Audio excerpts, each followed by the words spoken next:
এই স্বপ্ন দেখাও তো না যায়। আপনারা স্বপ্নে দেখেন কিভাবে?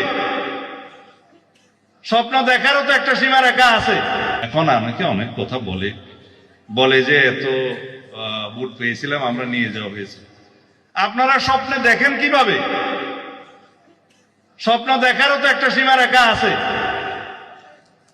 যেই দল মনে করে যে তার সরকার গঠন করতে পারত, তাদেরকে হারানো হয়েছে, এই স্বপ্ন দেখাও তো না যায়।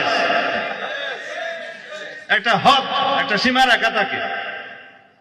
আমি যাই হোক, এই গণতন্ত্রের মাঠে অনেকে অনেক কথা বলবে, আমরা এগুলো শুনবো, কারণ এগুলো শোনার জন্যই তো আমরা জীবন দিয়েছি, এগুলো বলার জন্যই তো আমরা গণ অভ্যুত্থান করেছি। সবাই সবকিছু বলবে, সমস্ত বিতর্ক হবে, বাহাস হবে।